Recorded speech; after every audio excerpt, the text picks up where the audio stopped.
Hello friends, good evening. आप लोगों का स्वागत है आपके इस चैनल पे। तो मैं उम्मीद करती हूँ कि आप शुरू से लेकर अंत तक वीडियो को ज़रूर देखिएगा, क्योंकि ये बहुत ही खास सेशन होने वाला है। मैं आपको पहले ही बता दूँ कि ये जो जितने भी क्वेश्चंस मैं 61 नंबर से 100 नंबर क्वेश्चन तक करवाऊंगी, वो सारा जो है वो मॉडल पेपर का क्वेश्चन है। तो आप लोगों ने अगर मॉडल पेपर का बुक नहीं लिया है तो ये सेशन आप लोग देख लीजिए, बिल्कुल क्लियर होगा। यहाँ से क्वेश्चन डायरेक्ट आपके एग्जाम में भी आ सकता है, ये मैं पहले ही आपको बता दूँ। इसीलिए आप लोग इसे ज़रूर देखिएगा। मैं ग्रामर का सेक्शन इसलिए आपको नहीं करवा रही हूँ क्योंकि ग्रामर का मैं अलग से पोर्शन लेके आऊँगी। ग्रामर का एग्जैक्ट क्वेश्चन आपके एग्जाम में नहीं आने वाला है, लेकिन बुक का क्वेश्चन आने वाला है, इसलिए प्लीज़ आप लोग देख लीजिएगा। मैं आप लोगों को बहुत बहुत धन्यवाद देना चाहती हूँ। आप लोगों ने मेरे पिछले वाले वीडियो पे बहुत अच्छा व्यूज़ बढ़वाया है। आप लोगों ने बहुत अच्छा से प्यार दिया है उस वीडियो पे, तो आप लोगों को धन्यवाद। और चलिए मैं आप लोगों को क्वेश्चन स्टार्ट करते हुए बताना बिना कोई देरी के, एक भी सेकंड वेस्ट नहीं करूँगी आपका, ठीक है। तो चलिए 61 नंबर क्वेश्चन है, the 18th century is known as the 18th century को क्या कहा जाता है? 18th सेंचुरी को अगस्ता एज कहा जाता है, ठीक है, अगस्ता एज कहा जाता है, इसलिए ऑप्शन नंबर सी करेक्ट होगा। 17th सेंचुरी को जॉकेबिन एज कहा जाता है, ओके। पर आप लोगों को अगस्त्यन एज के बारे में पढ़ना है, इसलिए आप लोग अगस्त्यन एज देखिए, ठीक है। तो इस 61 का ऑप्शन नंबर सी करेक्ट होगा। 62 question, Oliver gold Smith एम्फेसिस्ड on the purity of. Oliver जो गोल्ड स्मिथ हैं, उन्होंने एम्फेसिस्ड मतलब बल देना, यानी कि किसी चीज़ पर जोर देना, ठीक है। किस चीज़ की शुद्धता पर उन्होंने जोर दिया है? तो उन्होंने विलेज लाइफ की शुद्धता पर जोर दिया। ऑप्शन नंबर बी आपका करेक्ट हो जाएगा, ओके। 63 नंबर क्वेश्चन है, when is censorship imposed in press on a country like Britain? Censorship कब इम्पोज किया जाता है प्रेस में किसी भी कंट्री में? जिस तरह से, जैसे कि एग्जांपल ले सकते हो आप ब्रिटेन। तो जब भी कोई इमरजेंसी होती है, ठीक है, ड्यूरिंग इमरजेंसी सेंसरशिप इम्पोज किया जाता है। सेंसरशिप कह सकते हो तो प्रतिबंध, यानी कि मीडिया वालों पे प्रतिबंध लगा दिया जाता है जब कोई इमरजेंसी होती है, ठीक है। तो इसका आंसर क्या हो जाएगा? ऑप्शन नंबर बी के करेक्ट होगा। 64 नंबर क्वेश्चन है, नानू काका वाज कमिंग टू दिल्ली। नानू काका जो है वो दिल्ली आ रहे थे, किस लिए? तो वो मिनिस्टर से मिलने के लिए आ रहे थे, to see some ministers. Option number B correct हो जाएगा, ठीक है। आई होप कि आपको ये सारे क्वेश्चन समझ आ रहे होंगे, ठीक है। 65 नंबर क्वेश्चन है, who run scolding for their food in now the leaves are falling fast. कौन है जो मतलब कि फूड के पीछे स्कॉल्डिंग मतलब रन करते रहता है, यानी कि भागते रहता है, मतलब कि सबका भोजन जो है वो छीन कर खा लेता है, जैसा कि now the leaves are falling fast में ये चैप्टर में बताया गया। तो ये ट्रोल्स हैं, ट्रोल्स राक्षस कह सकते हो आप, ये स्कैंडिनेवियन में पाए जाते हैं, ठीक है। तो करेक्ट ऑप्शन इसका ए नंबर हो जाएगा, ओके। 66 नंबर क्वेश्चन है, some of the immediate and brilliant results of modern inventions are too maddening to resist is from। ये कहाँ से लिया गया है? ये लाइन जो, तो ये लाइन लिया गया है इंडियन सिविलाइजेशन एंड कल्चर से। देखिए, जहाँ पे भी मॉडर्न इन्वेंशंस वगैरह ये सब मॉडर्न वेस्टर्न्स ये सब आ जाए, तो ये ट्रिक याद रखिएगा कि ये जो है वो इंडियन सिविलाइजेशन में ही ये बात करी गई है, ठीक है। तो इसलिए इसका ऑप्शन नंबर सी करेक्ट होगा, ओके। समझ आया? 67 नंबर क्वेश्चन पे चलते हैं, the text of which period are different to read and understand। इस क्वेश्चन में कहा जा रहा है कि ऐसे कौन से लिखावट जो थे वो लिखने में मतलब कि ना तो पढ़ने में समझ आता था, ना ही हम उसे समझ सकते थे, ना ही उसे अच्छे तरीके से पढ़ सकते थे। तो ये किस एज में इंग्लिश ऐसा लिखा जाता था? तो ये ओल्ड इंग्लिश जो था वो ना तो लिखा जाता था अच्छे से, ना ही पढ़ा जा सकता था, और ना ही हम उसे समझ सकते। तो ऑप्शन नंबर बी आपका करेक्ट हो जाएगा, ओके। एक नंबर क्वेश्चन है, dash works include leaves and leaves of grass and drum taps. ये जो वर्क्स हैं किन के किए गए हैं, मतलब कि ये लीव्स ऑफ ग्रास और ड्रम टैप्स जो है, ये किताब किन्होंने लिखी है? इसने ने ये लिखा है, और ये दोनों बहुत ही इंपॉर्टेंट है, ठीक है, बहुत इंपॉर्टेंट। ये एग्जाम में आपके बार बार पूछा जाता है, ठीक है। तो इसका ऑप्शन नंबर ए करेक्ट हो जाएगा। 69 नंबर क्वेश्चन है, the soldier in the poem. The soldier is, जो सोल्जर चैप्टर है और जो सोल्जर हैं एक्चुअली में रूपर्ट ब्रुक वो कहाँ के हैं, बिलोंग करते हैं? तो वो इंग्लिश के बिलोंग है, इंग्लिश से बिलोंग करते हैं। तो ये ऑप्शन नंबर बी इसका करेक्ट हो जाएगा, okay. 70 number question, he lifted his head from is drinking is from. ये जो लिखा हुआ है ये किस चैप्टर से लिया गया? तो स्नेक वाले चैप्टर से लिया है, ऑप्शन नंबर ए करेक्ट होगा। अब मैं आपको बता दूं, ही लिफ्टेड ड्रिंकिंग जहाँ पे भी वर्ड है आप स्नैक वाला में समझ लीजिएगा, ठीक है, ट्रिक है ये सब छोटा मोटा ट्रिक बना के अगर आप पढ़ोगे ना तो जल्दी ये क्वेश्चन याद होंगे आपको, ओके। तो ऑप्शन नंबर ए इसका करेक्ट हो जाएगा। 71 नंबर क्वेश्चन देखते हैं, who sets carelessly on the granary floor इन और टू ऑटम। जो ग्रैनरी फ्लोर होते हैं, ग्रैनरी फ्लोर मतलब कि जो बहुत सारे ग्रैनरी यानी कि अनाज जो होते हैं, उन सब अनाजों पर कौन जो है वो केयरलेसली बैठा हुआ रहता है? तो कौन रहता है? तो हुएवर, कोई भी रहता है, कोई भी बैठा, मतलब कि हुएवर यहाँ पर इसलिए दिया गया है जैसे कि वहाँ पे एयर बैठा हुआ रहता है, आप बता सकते हो। तो वहाँ पे मैन तो नहीं रहते, यंग मैन नहीं रहते, या फिर चिल्ड्रन नहीं रहते, इसलिए हुएवर यहाँ पे इसका करेक्ट ऑप्शन हो जाएगा, ठीक है। तो ऑप्शन नंबर डी करेक्ट होगा, ओके। 72 नंबर क्वेश्चन है, India was a part of the background of. India जो है वो किन का बैकग्राउंड रह चुका है, तो आपको बताना है पर्ल्स इज बैक।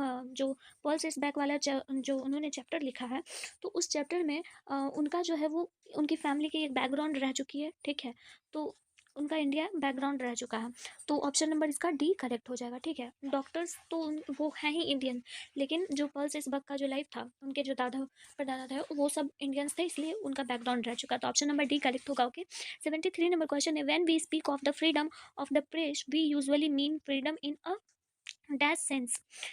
अब देखिए इस क्वेश्चन में क्या कहा है, इस क्वेश्चन में कह रहा है कि जब हम लोग बात करते हैं कि प्रेस फ्रीडम मतलब कि प्रेस की आज़ादी, तो यूजुअली हम लोग ये सोचते हैं कि फ्रीडम जो है वो टेक्निकली सेंस में वो आज़ाद होना चाहिए, टेक्निकली, सोशली, या फिर लीगली, या फिर ब्रॉड। नहीं, ये टेक्निकली सोर्स में जो है सेंस में ये फ्रीडम होता है, तो टेक्निकली इसका यहाँ पे करेक्ट ऑप्शन हो जाएगा सी नंबर, ओके।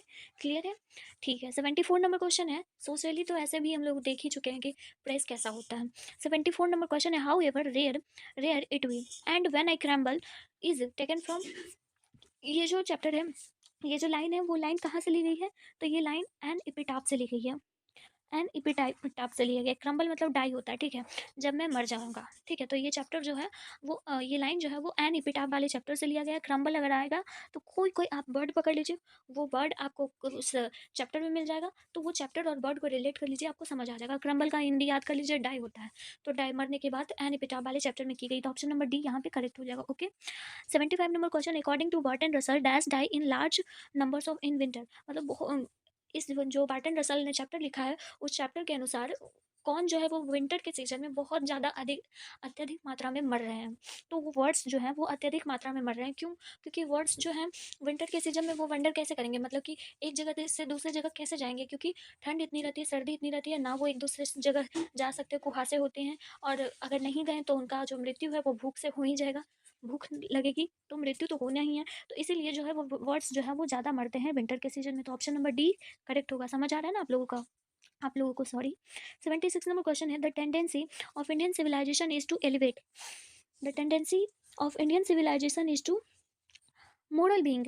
मोरल बीइंग मतलब नैतिकता, नैतिकता हो रही है, मतलब कि हम लोग जो है वो नैतिकता के अनुसार अनुसार जो है वो चल रहे हैं। सिविलाइजेशन की जो पीढ़ी है, मतलब एलिवेट हो रही है, मतलब बढ़ आगे चलती जा रही है, तो वो मोरली एलिवेट हो रही है, ठीक है। ऑप्शन नंबर सी करेक्ट हो जाएगा। 77 नंबर क्वेश्चन है, इंडियन सिविलाइजेशन वाला जो चैप्टर है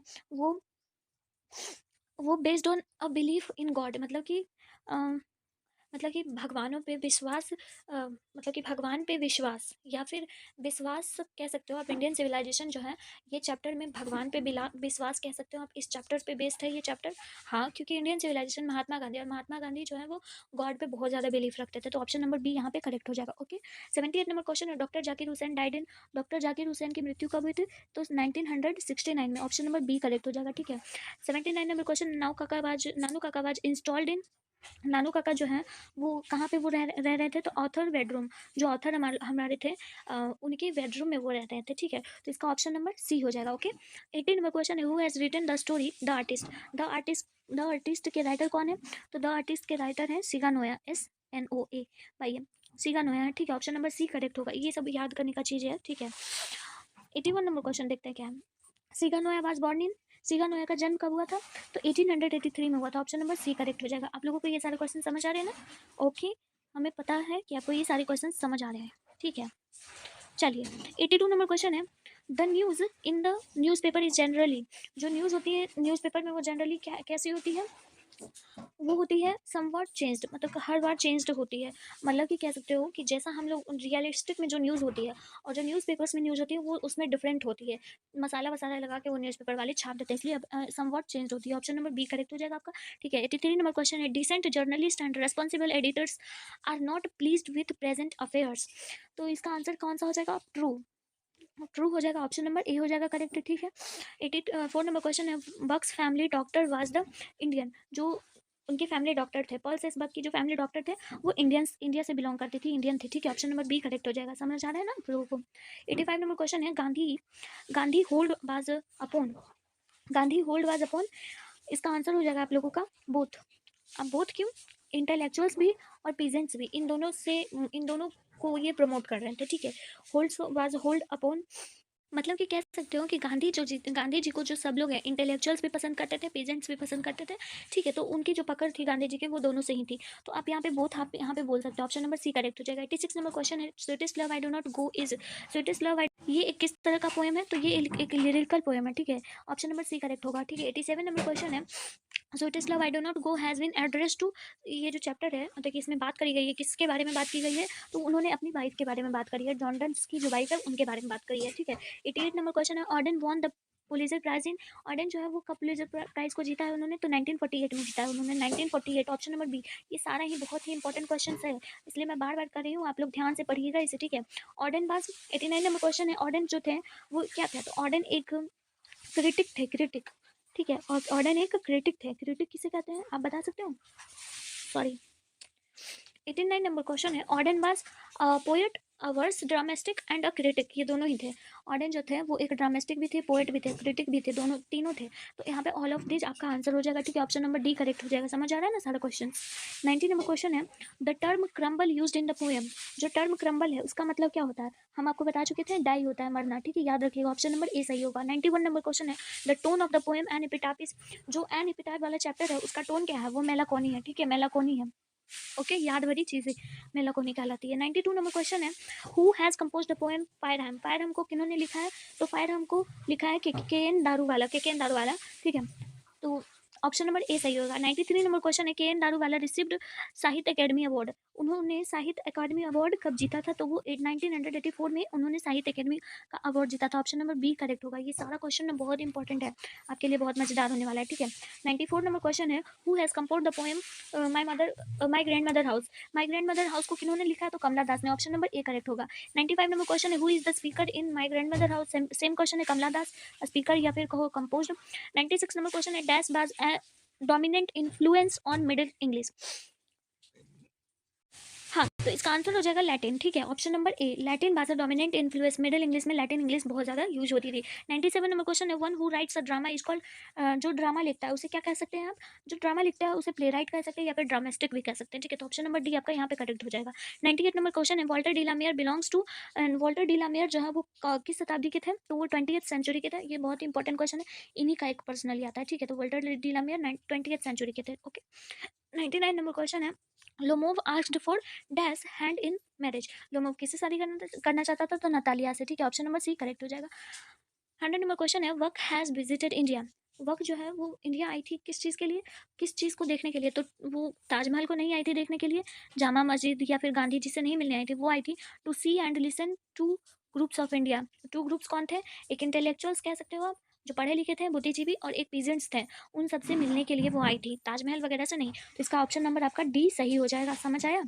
आई होप कि आपको ये सारे क्वेश्चन समझ आएंगे। अगर समझ आएंगे तो प्लीज़ इसे भी इस वीडियो को भी आप लोग खूब सारा प्यार दीजिएगा, ठीक है। मैं मिलती हूँ फिर नेक्स्ट वीडियो में, तब तक के लिए आप लोग पढ़ाई करते रहिए, ठीक है। बाय।